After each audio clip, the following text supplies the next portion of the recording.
There are moments you don't see coming, not because you're blind, but because life has a sick sense of humor. Like the night I brought a stranger to a party and realized I might be the only one in the room who didn't know the punchline. It started 3 weeks ago. Her name was Natalie. We met the way people meet in LA these days, on an app, after midnight, both of us half curious and half lonely. She had one of those smiles that made you forget the question you were about to ask. Quick with sarcasm, slow with details. I liked that. I didn't need another woman trying to make her life sound like a rom-com. I liked the edges on her. And after a few nights together, too much wine, long conversations that always danced around the deep stuff, I figured I'd bring her to my best friend's birthday. Brian. My boy since college. We've been through it all, job layoffs, breakups, one dumb trip to Vegas that ended with a tattoo I still haven't told my mother about. So yeah, it felt natural. He throws this huge birthday bash every year at his house up in Laurel Canyon. Backyard lights, catered food, that kind of casual chic thing LA people pretend they don't care about but secretly live for. I told Natalie the invite was +1. She paused for a second longer than expected and said, "Sure. Sounds fun." The night of the party, she wore this black dress that didn't ask for attention but got it anyway. I remember thinking I'd never seen her look nervous before, but in the passenger seat of my car, she kept rubbing her thumb against her palm like something was itching under her skin. I asked if everything was okay. She nodded, smiled, said, "Just meeting the best friend." That's always a big deal, right? I smiled back, thinking she was just being sweet. Naive idiot. We pulled up to Brian's place just as the sky was bleeding pink into dusk. Music floated out from the backyard, and people spilled out onto the lawn, red cups in hand, casual laughter riding the breeze. I introduced Natalie to a few friends, watched her glide through the crowd like she belonged there more than I did. And for a while, it was good. Comfortable, even. Until Brian stepped out of the house. He was wearing that crooked smile of his, a beer in one hand, his other arm flung around some girl I didn't know. He walked toward us, already laughing at something, until his eyes landed on Natalie. And then, something shifted. It was like someone had hit pause on the whole backyard. He stopped walking. Just for a beat. 1 heartbeat. 2. Natalie stiffened beside me. Not a big movement, barely noticeable, but I felt it. Like a string inside her went taut. Brian blinked. Then smiled wider, like nothing had happened. "Eli," he said, clapping me on the shoulder. "You made it, man." He turned to her. "And this is?" I said, "This is Natalie. My girlfriend." The silence between them was short. A second. Maybe 2. But in that second, I swear I saw a whole conversation happen in their eyes. Recognition. Shock. And something else I couldn't place. She held out her hand. "Nice to meet you." Brian took it like he was handling a live wire. "You too." Then he turned back to me, all charm again, like he hadn't just seen a ghost. "Bars open, food's in the back, pool's heated, do your thing." And that was it. He disappeared into the crowd, and Natalie exhaled like she'd been holding her breath the entire time. I didn't say anything. Not yet. But a crack had formed. I could feel it. Later that night, I found Natalie alone near the pool, staring at the water like it had answers. "You okay?" I asked. She turned, smiled. "Yeah. Just needed a breather." I sat next to her. "You didn't tell me you knew Brian." Her smile froze, just a little. "I don't," she said. "Why?" "You looked like you did." She looked at the water again. "He just looked familiar. That's all." I wanted to believe her. I did. But something was off. Brian didn't come near us for the rest of the night. The next morning, I couldn't stop thinking about it. Her hand in his. His eyes when he saw her. Like he'd seen a ghost he used to sleep next to. I sent him a text. "You know Natalie?" His reply came fast. "Nope." "Why?" I didn't answer. 2 hours later, Natalie was in my kitchen, barefoot, pouring coffee like nothing had happened. I watched her, wondering how many pieces of herself she hadn't told me about. Wondering what else I didn't know. And then I did something I didn't expect from myself. I let it go. I told myself I was overthinking it. That maybe they'd crossed paths at some bar or party years ago and forgot each other's names. That I was looking for drama where there wasn't any. I was wrong. A week passed. Brian and I didn't talk much. Natalie kept things light, cheerful, sexier than usual, like she was trying to distract me without making it obvious. I let her. Until last night. We were watching something dumb on Netflix when her phone buzzed. She picked it up fast, too fast. The screen lit up just long enough for me to catch a name. B. She turned it face down and smiled at me. Just spam. I said nothing. But at 2 a.m., when she was asleep next to me, I got up and checked her phone. No passcode. One text. B, we need to talk. I can't do this. And just like that, the ground shifted. The woman I'd brought to meet my best friend, the one who said she didn't know him, was lying. And Brian, the guy I'd trusted with everything since college, he was lying too. But why? What the hell happened between them? And more importantly, what were they hiding from me? Have you ever had one of those moments where the world keeps turning, but you're frozen in place, like someone hit pause on your life and forgot to press play again? That was me at 2 a.m, standing in the hallway with the glow of Natalie's phone burning into my palm like it weighed 100 pounds. One simple message from a name I suddenly couldn't ignore. B, we need to talk. I can't do this. I stared at the screen until it dimmed. Then I looked at her, curled up under my sheets, her face peaceful, lips slightly parted, completely unaware of the panic setting up camp in my chest. Brian. It had to be him. B. I wanted to wake her up.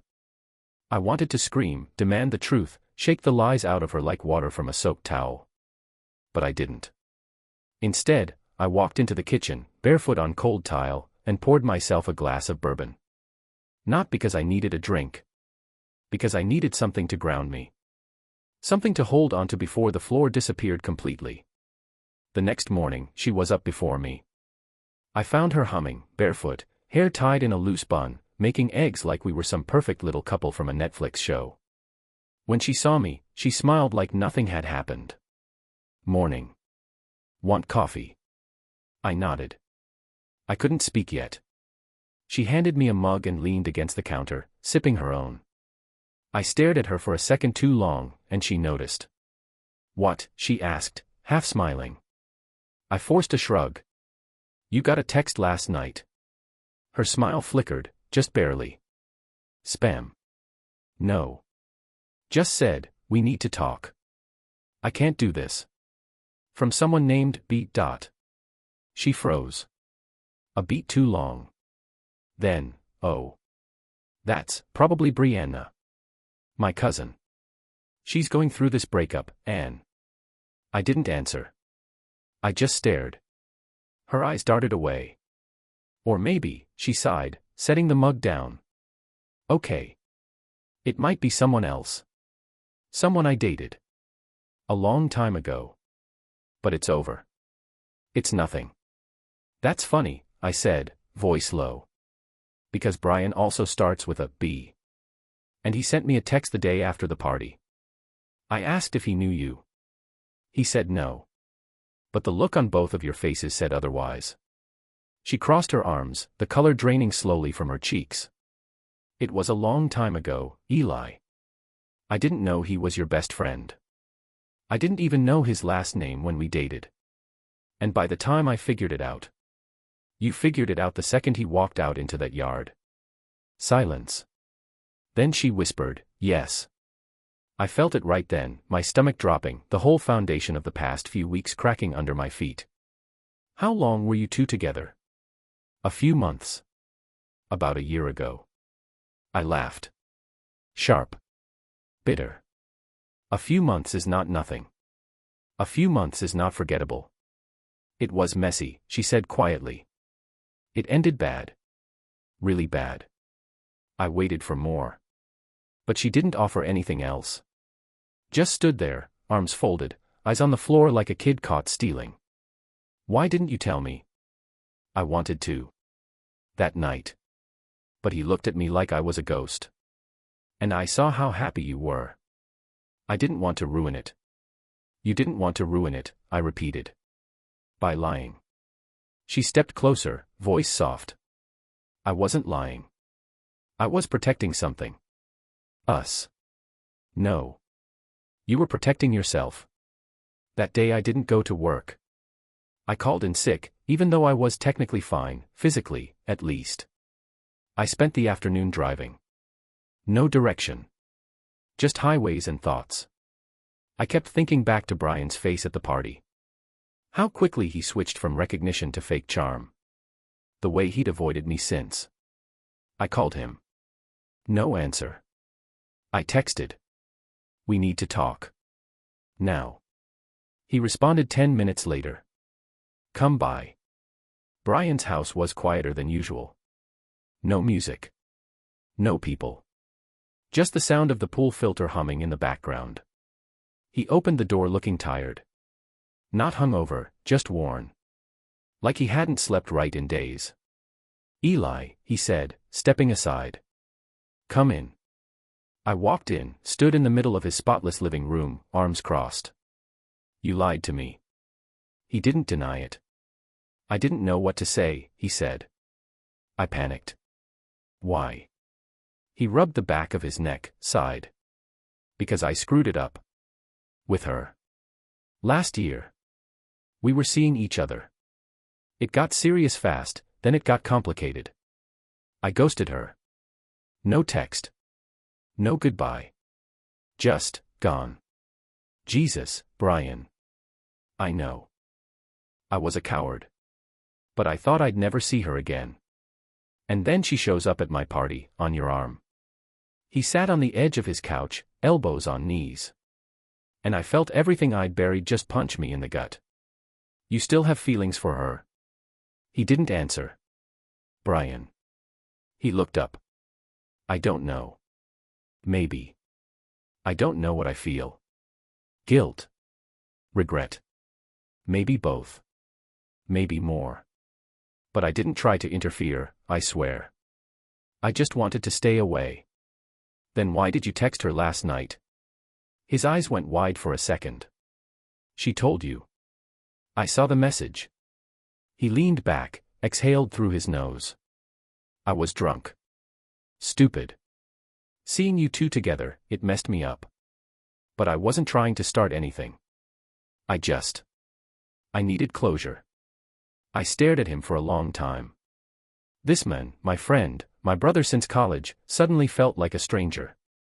That night, I didn't go home. I sat in my car outside a 24-hour diner off Ventura, watching the lights blur through my windshield as the city crawled by, pretending not to care about what just happened. My phone buzzed. Natalie.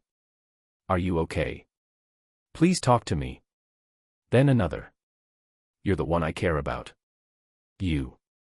Not him. I didn't reply. I just sat there, remembering the way she looked at him.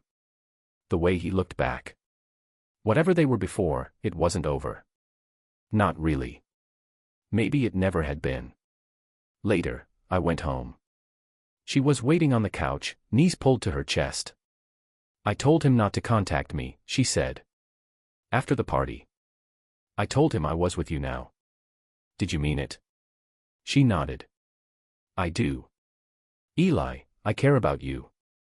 I don't even know what that thing with him was anymore. It was a mistake. And it's over. Is it? I asked. Because it doesn't feel over. It feels like something unresolved just walked into my life and made itself comfortable.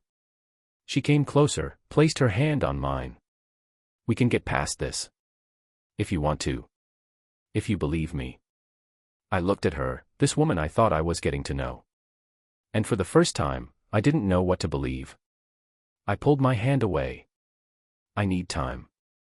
And I walked into the bedroom, closing the door behind me, knowing full well this wasn't the end. It was just the beginning. People say trust is like a mirror, once it's cracked, even if you glue it back together, you'll always see the lines. I used to think that was just a cliché. But after that night, I started seeing lines everywhere. Natalie stayed the rest of that week. We didn't talk much about Brian or the party or the text. She tried to act normal, she made dinner one night, asked me to pick a movie the next, but something between us had shifted. I could feel it. Like we were both pretending not to notice the elephant sitting on the couch between us. I started sleeping on the edge of the bed.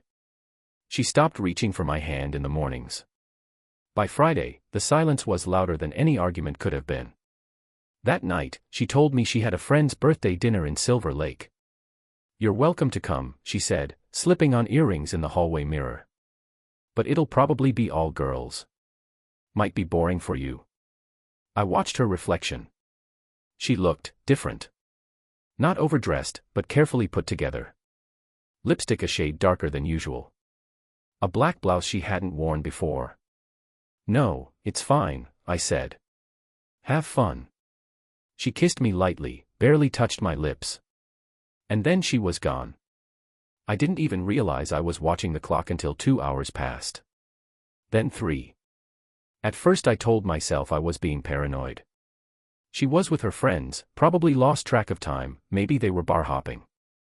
But that voice in the back of my mind wouldn't shut up, the one that whispered Brian's name every time I closed my eyes. I texted her at 10:32. "Everything okay?" No response. I called at 11:07. No answer. At 11:43, she texted back. "Hey, sorry, phone died. Heading home now. Love you." I stared at the screen for a long time. Something about that message didn't sit right. Not the words. The timing. Because just 10 minutes earlier, I had seen Brian's car. It happened by accident. I was out on the balcony, needing air, trying to breathe through the knot in my chest.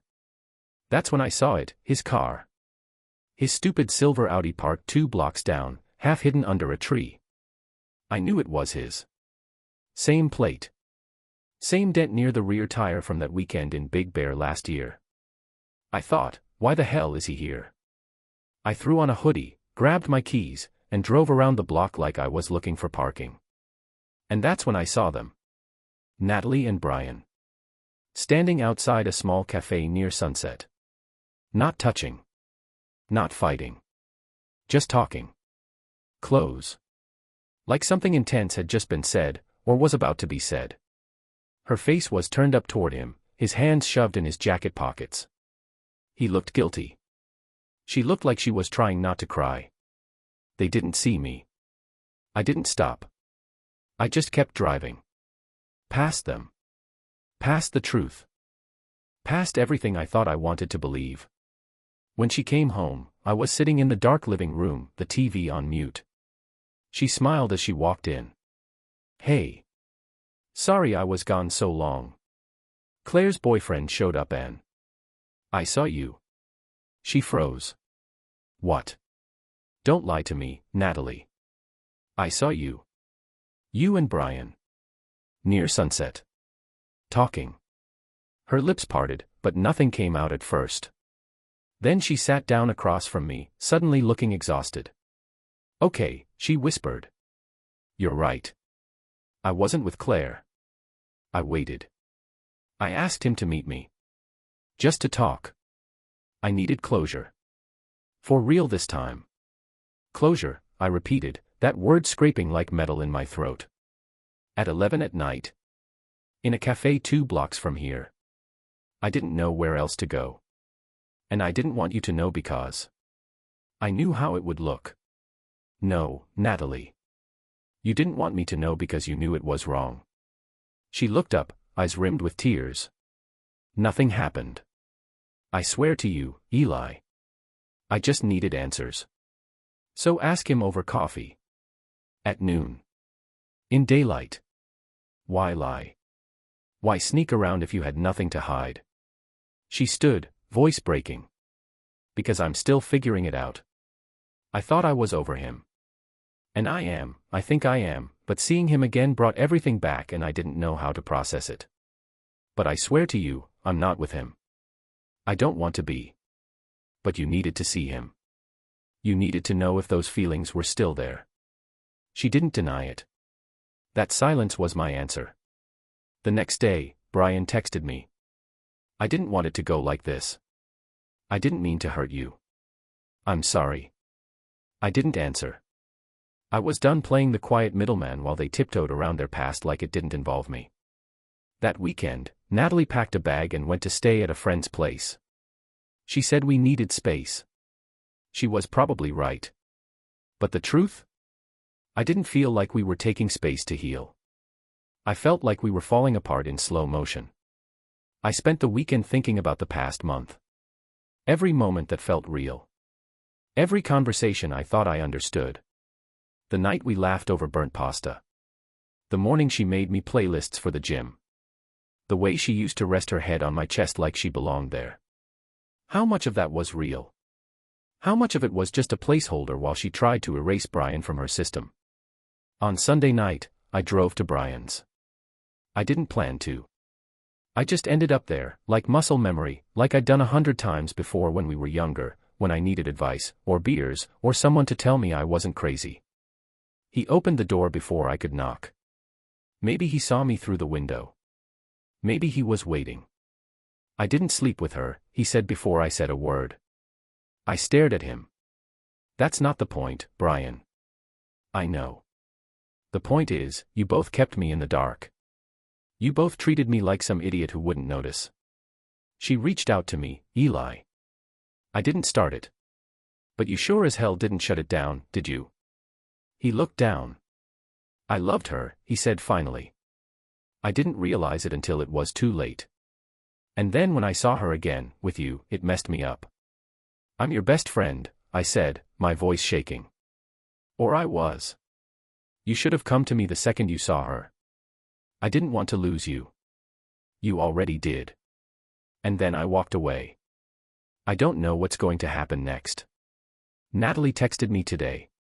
She said she wants to come back. Talk. Start over. But how do you start over with someone who never gave you the whole story in the first place? How do you trust someone who disappeared for 3 hours and came back with a lie? How do you forgive your best friend for hiding something that ripped the ground out from under you? I haven't answered her yet. Because right now, I'm not sure if this is a love triangle. Or a slow-motion betrayal disguised as coincidence.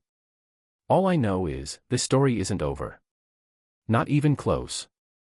You ever hear something about yourself secondhand, something southwest out of place, so out of character, that your first instinct is to laugh? And then you realize it's true. That's how it started again. Not with Natalie. Not with Brian. But with someone I hadn't seen in almost 5 years, Shayla. Shayla used to date Brian back in college. Wild, impulsive, no-filter Shayla who once broke into a frat house just to steal back her own hoodie. She was the last person I expected to run into, especially on a random Wednesday afternoon at the hardware store in Burbank while I was buying light bulbs and pretending I still had control over my life. She spotted me near the self-checkout and walked up with a half-smirk. Well damn. If it isn't the third wheel. I blinked. Shayla. She pulled me into a hug before I could even react. You look exactly the same. A little more tired, maybe. Relationship drama. I didn't answer. But I must have given something away, because she snorted and said, "Don't worry, I already know. Brian doesn't shut up about her." My stomach turned. Wait, about who? Natalie, she said casually. He's obsessed. Has been since last year. I stared at her. You talked to Brian recently? She laughed. Recently?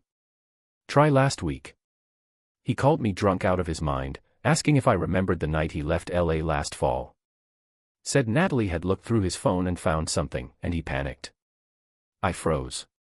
What did she find? Shayla raised an eyebrow. You don't know. No. Oh. Maybe I shouldn't. Tell me. She looked at me for a second, long and heavy, and then sighed. She found a video, Shayla said. Of them. Together. From the night before he ghosted her. I felt my fingers tighten around the shopping bag. A sex tape. More like a goodbye. Him filming her in bed, asleep, saying something like, "I wish things were different." I'm sorry. Real dramatic. Real Brian. But here's the kicker, he never meant for her to see it. He saved it and forgot it was even on his phone. She found it by accident. That's why she freaked out. That's why he disappeared. I just stood there. Light bulbs in one hand, broken trust in the other. That night, I didn't sleep. I lay there in the dark, staring at the ceiling, playing Shayla's voice in my head like a broken loop. A video she wasn't supposed to see. A goodbye he never gave. Suddenly, all of Natalie's behavior started making sense. The erratic texts. The silence. The emotional distance when we first met. She'd been in the wreckage of that fallout when I walked into her life, probably still bleeding from it. And Brian. He wasn't just her ex. He was the guy who ran away when it got too real. And somehow, she landed in my arms. Safe. Comfortable. Easier.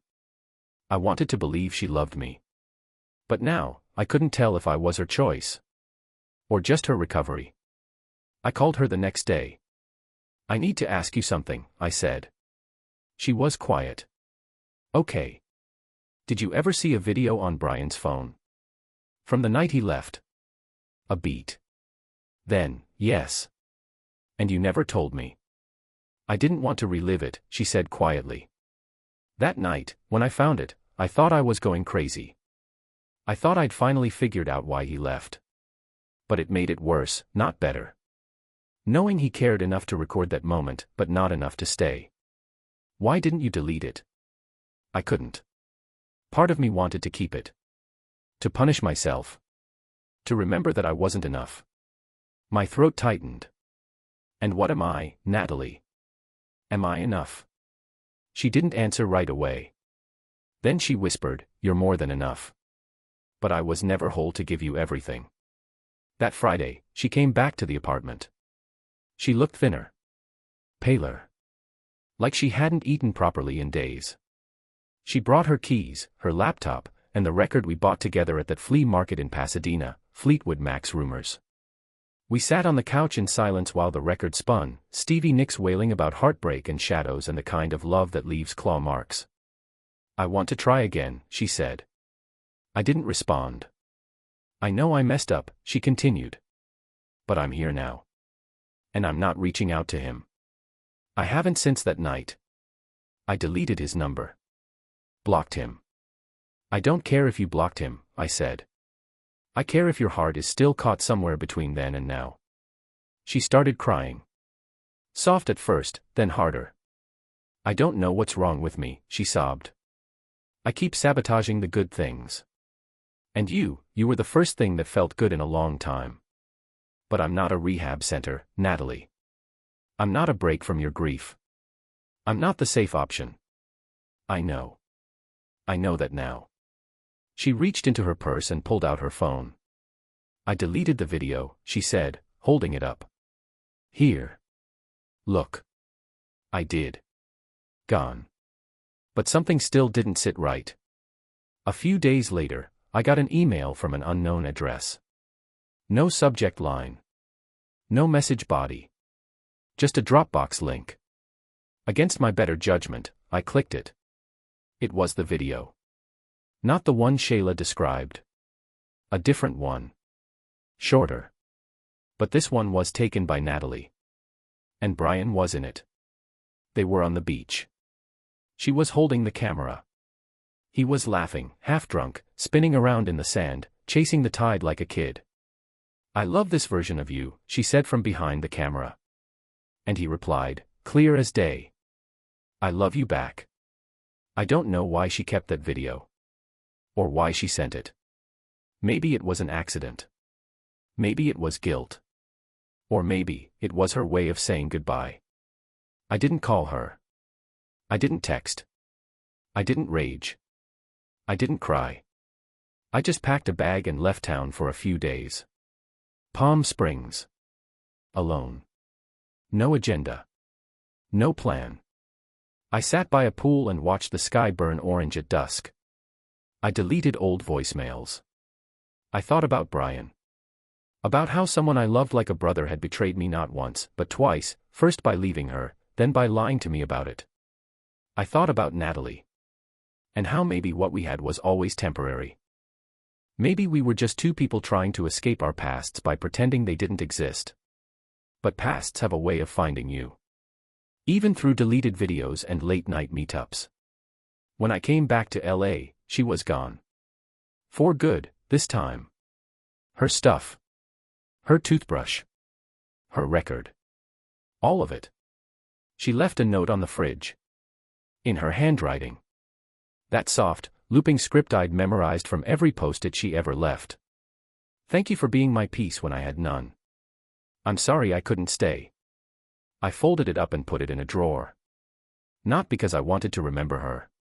But because I needed to remember myself. I haven't talked to Brian since. But part of me knows this isn't over. Because you don't just walk away from something like this. Not when there's still one more thing left to uncover. One more piece of the puzzle. And I think I know exactly where to look. You ever look at an old photo and realize you missed the whole story the first time?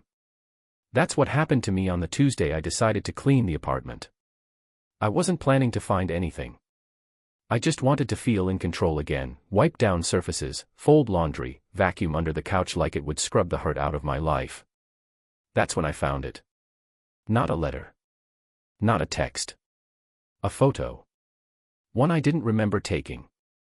It was behind a frame on my nightstand, wedged between the cardboard backing and the wood like someone had hidden it in a rush. I pulled it out with shaking hands. There we were, me, Natalie, and Brian. 3 smiles. One blurry sunset behind us.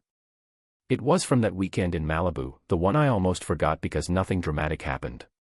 Just laughter, beer, sand in our shoes. But someone had drawn a tiny heart on the back of the photo. Red ink. The kind of thing a teenager does when they think nobody's watching. Inside the heart. 2 initials. Not mine. B+N. My chest tightened. Later that night, I sat in the kitchen and stared at the photo under the glow of the oven light. I flipped it back and forth, trying to make sense of it. Why would she hide this? Why keep something so old, and so obvious, right there, in our bedroom? I felt like a fool. For months, I convinced myself that Brian and Natalie were just bad timing. That I came after him. That their story was over, and ours had just begun. But what if they'd never really ended? What if I wasn't the second chapter, but the footnote? I called Shayla again. She didn't answer at first. Then texted 5 minutes later. You okay? No. Can I call? She replied with a thumbs up. When she picked up, her voice was soft. What happened? I found something, I said. A photo. From Malibu. Us 3. Someone, Natalie, I guess, drew a heart on the back. B and N. She was quiet for a moment. Then she said, you need to hear something. And I probably should have told you sooner. She told me about a night last spring, months before I ever met Natalie. A party at someone's apartment downtown. The kind of night where everyone drinks too much and says things they're not supposed to say. Natalie showed up with Brian. But left without him. Shayla had seen it. Saw the way Natalie walked out in tears.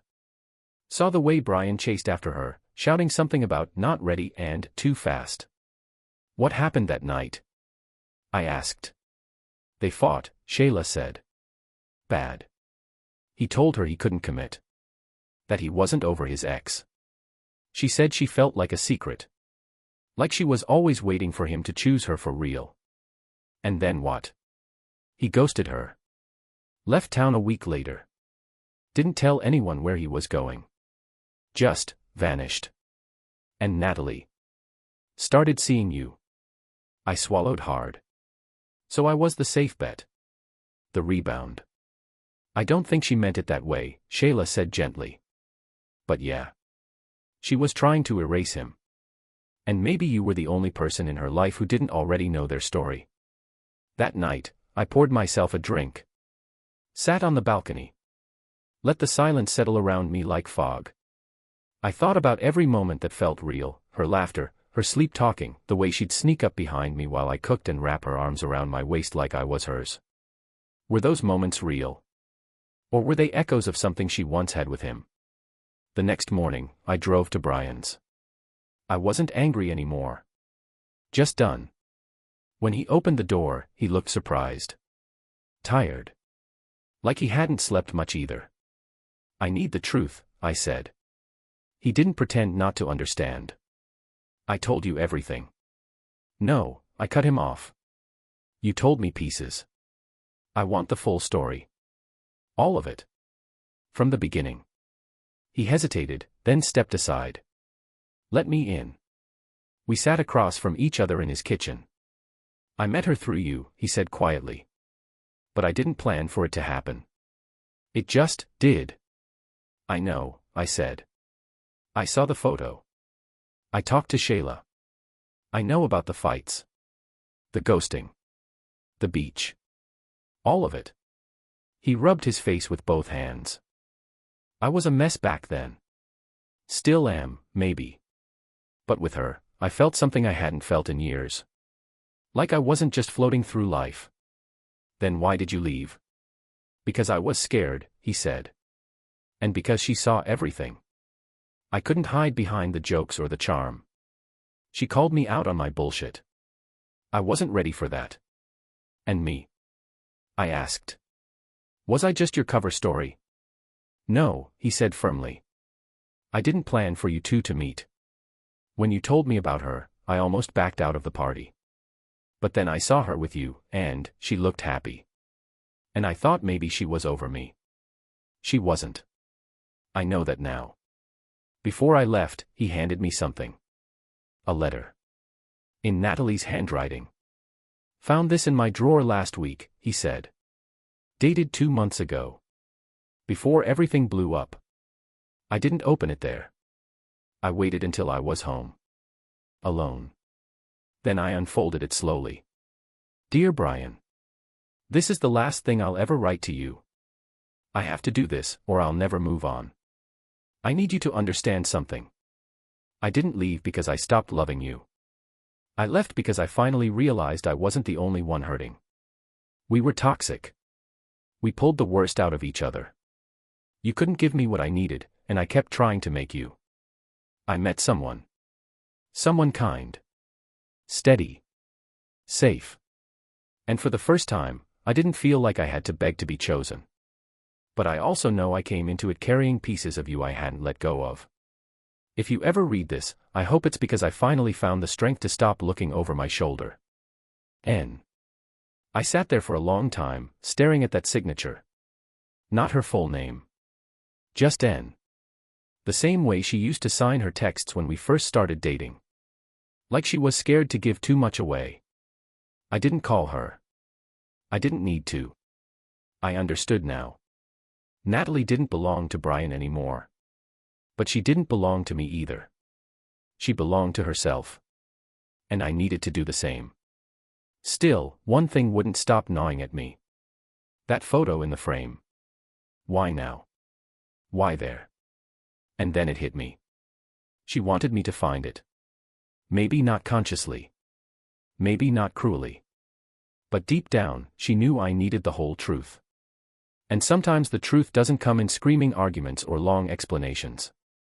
Sometimes, it hides behind a picture frame. Quiet. Waiting. So I took the photo. Slid it back into the frame. Only this time, I didn't hide the initials. I left them visible. A reminder.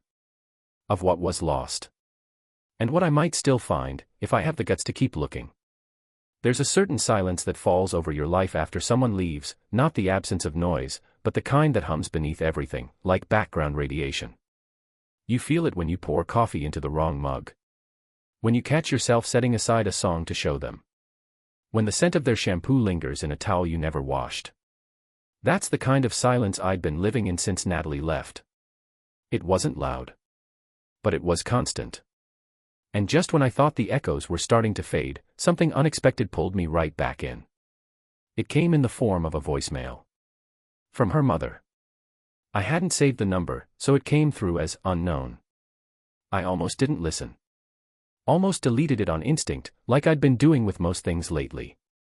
But something in me hesitated.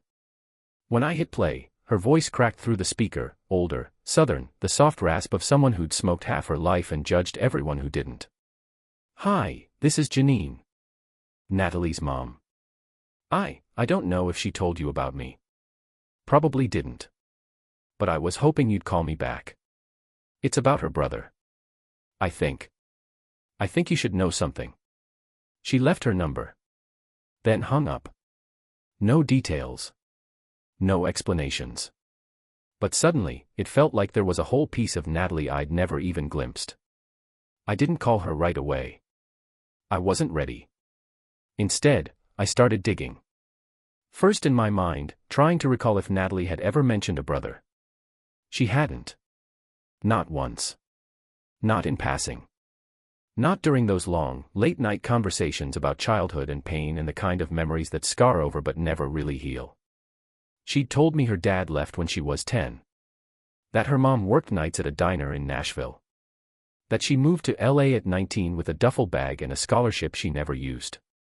But no brother. Not even a name. I checked social media next, hers, Brian's, even Shayla's old photos. Nothing. No tags. No comments. No photos. It was like he didn't exist. Or like she'd erased him on purpose. I finally called Janine the next evening. She picked up on the first ring. "You called fast," she said, voice guarded. "I waited 24 hours, I said. I wasn't sure I wanted to." "Well. I'm glad you did." Silence. Then I asked, "Who's her brother?" She took a long breath. "His name was Jesse." Was. "He died 4 years ago."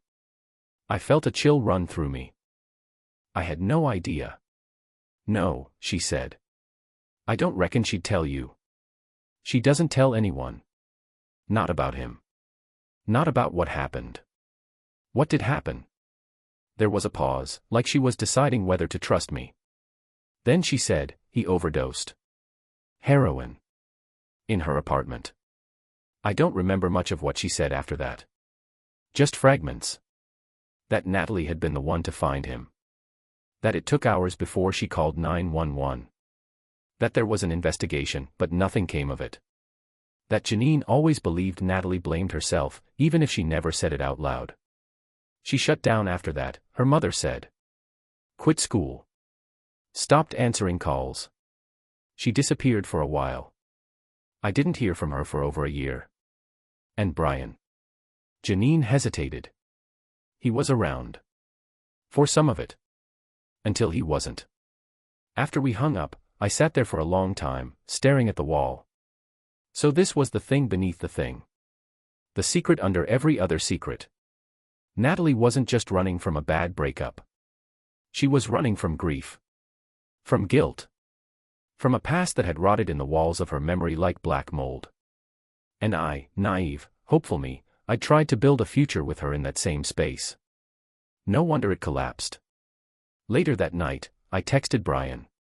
"Did you know about Jesse?" He replied almost instantly. "Yeah. Why didn't you ever tell me?" It wasn't mine to tell. I stared at the message for a while. He was right. But I hated that he'd known, and I hadn't. I didn't sleep. I couldn't. So around midnight, I drove. Nowhere in particular. Just out. Just away. I ended up in Venice Beach, parked near the boardwalk where Natalie once told me she used to walk for hours when she first moved to LA, pretending she was someone else. I got out of the car.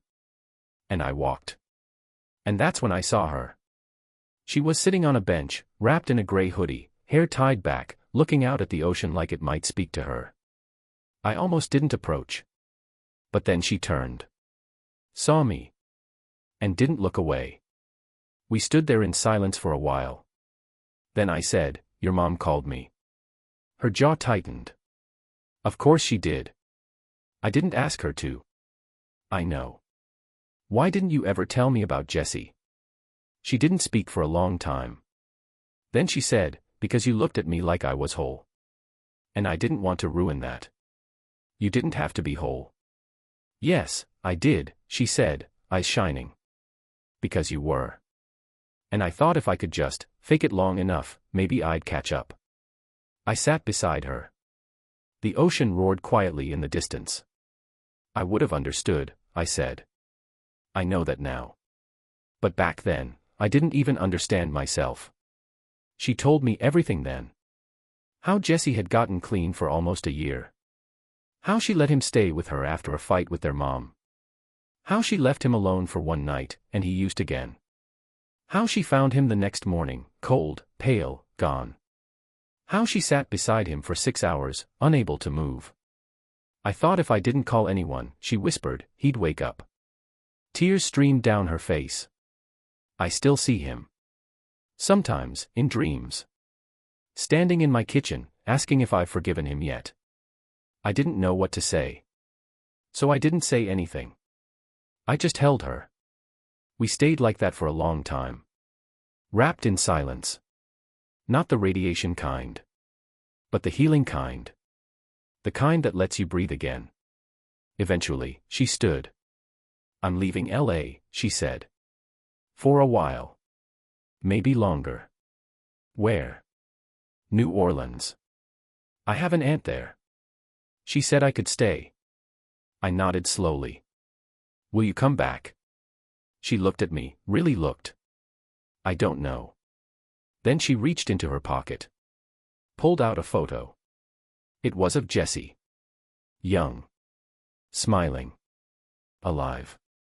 I want you to have this, she said. Why me? Because you're the only person who ever asked about the parts of me I never wanted to show. She kissed my cheek. Turned. And walked away. This time, I didn't stop her. I just stood there, photo in hand, feeling something I hadn't felt in a long time. Peace. Not because it was over. But because the truth had finally been told. Some endings don't announce themselves with slamming doors or final goodbyes. They just settle. Like dust in an empty room. Quiet. Unavoidable.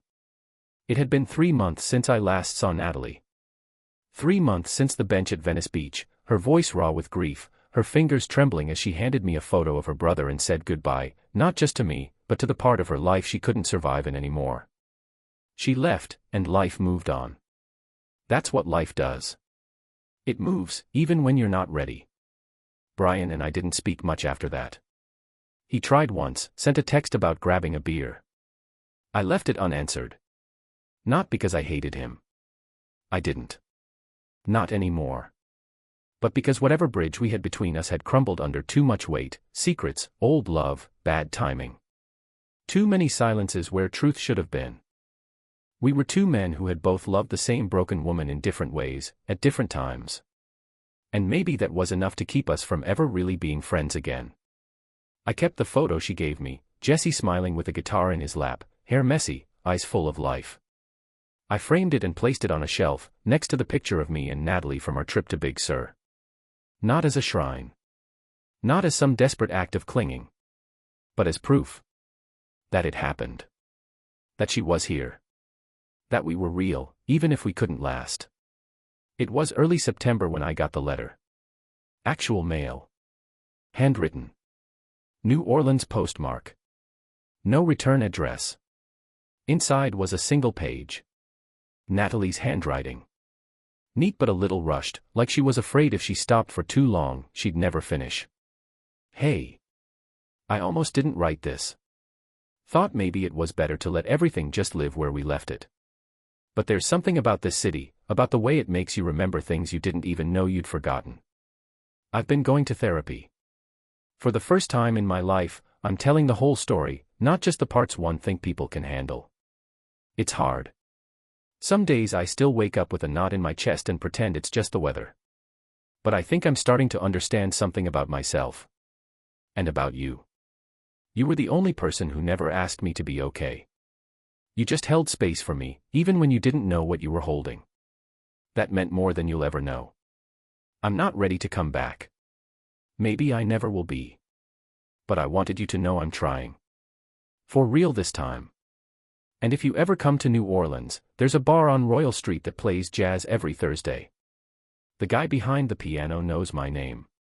N. I read the letter 3 times. Then folded it and tucked it into the back of the Jessie photo frame. She wasn't coming back. But she wasn't gone, either. Somewhere out there, Natalie was finally fighting her ghosts.